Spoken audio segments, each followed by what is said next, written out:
Hey there, my name is Fred Lackey. I am one of the many proud Shaper Origin owners.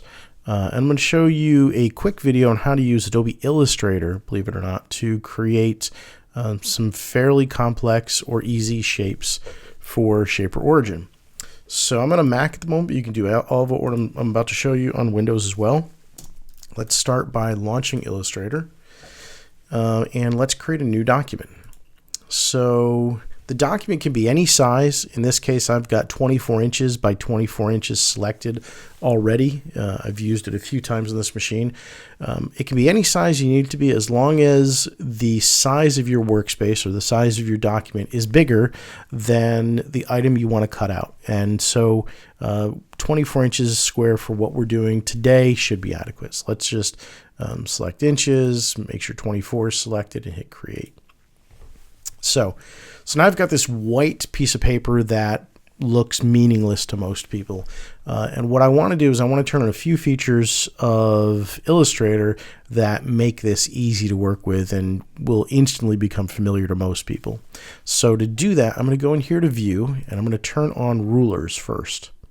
And as you can see on the top of the left-hand side, now I have a typical imperial ruler showing you the 24 by 24 dimensions that we selected. We're now going to turn on the feature that makes it great, and that's the grid. So we're going to turn on Show Grid. And as you can see, we now have this piece of paper or this document looking like a piece of graph paper divided by 1 inch and subdivided within those inches. And so the third piece that we're going to turn on that makes it all kind of come together is the ability to snap to that grid. And so snapping to the grid basically means that as we're drawing the shapes that we're going to use, the edges of those shapes will snap to these grid lines. And if we didn't do that, then we would end up freehanding it, and we would find that even though the shapes look kind of aligned, when you start drawing or cutting it using Shaper, you're going to see some serious imperfections. So we're going to hit Snap to Grid, or we're going to turn that on so that everything we draw is kind of positioned perfectly for us. So for this example, I'm going to create a very simple, let's say 90-degree bracket for a French cleat. I want to be able to hang a shelf where my French cleat is. And yeah, I need some 90-degree brackets to do that. So let us begin. So we're going to do this by simply drawing a bunch of circles, rectangles, and triangles. So let's first grab the rectangles tool, and let's say that we're going to draw it this long, and we're going to make it, let's say 1 inch in height for simplicity. And we also want to have some type of lip on the front of it. So let's make some curved, I guess the curved top and bottom of the front edge. So we're just going to draw some circles, and we're going to drag those into place. Let's say one goes here and one goes here. And heck, let's copy and paste that. And also put one in the back so the back has some type of curve, because of course this is Origin and we can make it look as sexy as we want. So we know that this radius, we can't cut this out the way that it is, obviously, because then the bit is going to cut into all these voids. So how do we fill in these voids? Well, we're going to do that by overlapping some basic shapes. And so in this case, we're just going to use some squares. Now we know that everything that I've created pretty much is based on a 1 inch measurement. And so for this purpose, let's just create a bunch of 1 inch squares. And so we'll go in here and create a 1 inch square, and we'll copy and paste that a couple times, paste and paste. And then we'll move them into position. And this is not the most elegant way of creating this shape, but I'm doing it to show you a very simple way to get from 0 to 60 in a relatively simple manner. So we need to fill in these gaps. We're going to use these squares to do that. And we're going to do that by simply overlapping the existing shapes in such a way that we're going to kind of fill in the blanks. And so there we go. Now we have if we were to think about the outline of where the bit is going to go, we want it to follow these shapes. And so now we have this, I guess, this shelf or this shelf ledge that has some rounded areas to it so that, it doesn't look as ugly when we put it together. That's really about it. And so now we need an area to hang on that French cleat. And so let's go ahead and in this case, we're going to choose the line segment tool. And we're choosing the line segment tool really because there isn't a triangle tool. And so for this purpose, let me zoom in a little bit and let me just create a 1 inch, a 1 inch triangle. So we're going to draw that line and then we're going to draw that line. And this is probably not the smartest way to do it, but I'm going to draw this diagonal line and then I'm going to move this diagonal line into position on top of those 3 lines. So these are just 3 lines at this point. So I'm going to select all of them, right click and join them. And so now, boof, I've created a shape. And so let me zoom back out. And this shape needs to be on the back where this cleat goes, right? And so we'll put it there. And of course we need some rectangles or some squares. Maybe we'll grab this one and copy and paste. And we'll drag that into position here. And now that we have this gap, let's do another one, paste. And we'll drag that into position. Maybe drag that into position. All right. So again, what the key is here is that we don't really care about these intersecting lines at this point. All we're really doing is using basic shapes to draw the perimeter of the object. And so we're currently working on the French cleat, or we're working on the cleat area of this bracket. And so now we need another rectangle to be that back area. And this is all going to come together in a second. So let's say we've got this 2 inch. Let's go down 3 inches and create an area. You know what? Let's not do that. Let's grab one of the circles. I like the curves. So copy and paste. Let's go down here. Now let's create our rectangle. So our rectangle, we'll make it 1 inch. Copy, paste. And you don't have to use squares for this. I'm just doing it really for demonstration purposes to show you how ridiculously easy you can make it. So, all right, so let's put this one square here, and this gives us a 3 inch opening to put it onto the cleat. Let's move the second one here to dissect. And again, we're really just concerning ourselves with the external perimeter of this cleat. And that's ugly. Let's make a bigger circle. So let's go over here, get the ellipsis tool, and let's make a 2 inch circle.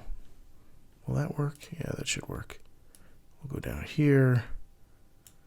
We'll stick our square there, and we'll stick the square there, and then we'll move this whole thing in position there.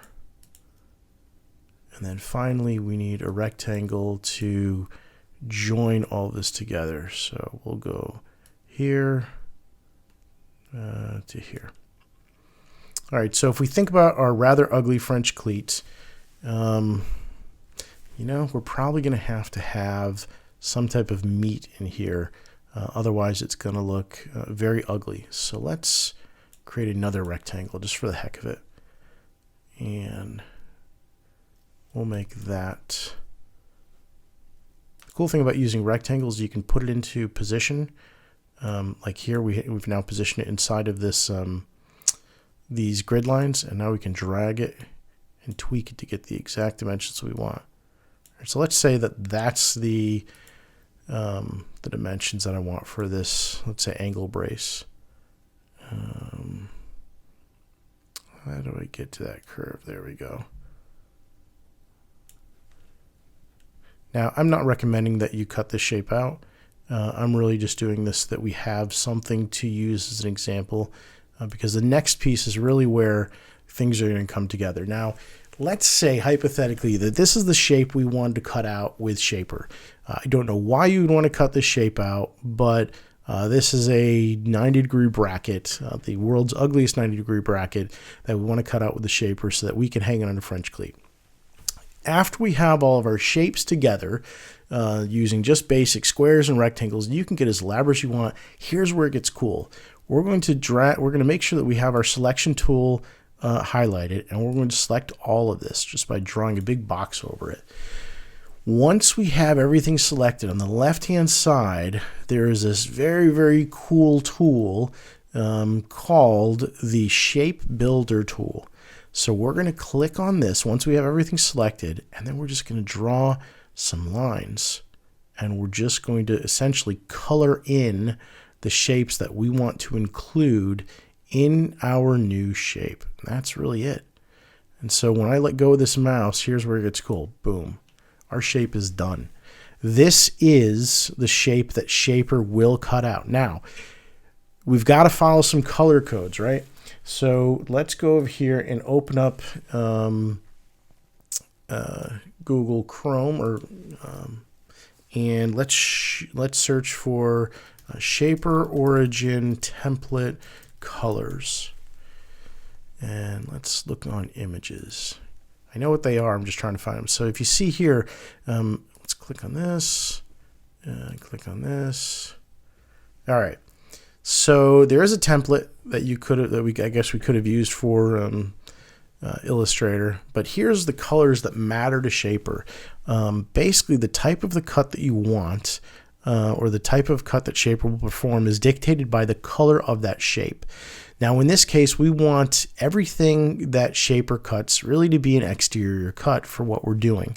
And so it really just has to be black fill with black stroke. And so let's take, now that we have that knowledge, we'll go back over here to Illustrator. We'll go back over here to the colors, and let's select black for that and black for that. And sorry, we have to select our tool, or our shape first. We'll go over here to the right. We're going to select fill. Boom. Now it's black. And so now, once we cut this out, Shaper will follow this.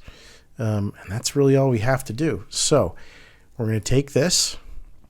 We're going to select it. We're going to do File, Export, Export As. And we'll stick it on desktop for now. And since we're on a Mac, again, Mac and Windows, same thing. We'll go down here and we'll choose SVG. And we'll call it Ugly Bracket. Select the defaults, and boom, we're done. This document we can now upload to Shaper Hub. So let's go over here. Hub.shaper. Is it hub.shaper? No, let's just do. Oh, hang on. I have Shaper open. Where is it? Oh, Shaper Hub. Jeez. Shaper Hub. I'm already logged in, so I'm just clicking on Shaper Hub. My origin files, new folder, let's say example. Create that new folder, click on example here, go into it, upload file. And I'm going to go to my desktop where we exported this to. I called it Ugly Cleat, Ugly Bracket. There we go. Done. So Ugly Bracket is now on Shaper Hub. I can export it to my device and cut it out. But the key to all this is, like I said, it's the rulers up top, the grid, not really getting fancy with it, just basically using a bunch of shapes and overlapping them. And then once we have them overlapped, we're going to use this tool on the left-hand side, the Shape Builder tool, to essentially select all the pieces we want to join together. And that makes one big shape. So anyway, I hope this helps. Sorry for rushing. If you need more clarification, shoot me a line at fred.lackey@gmail.com, and I'll be happy to help in any way I can. Thanks a bunch. Bye-bye.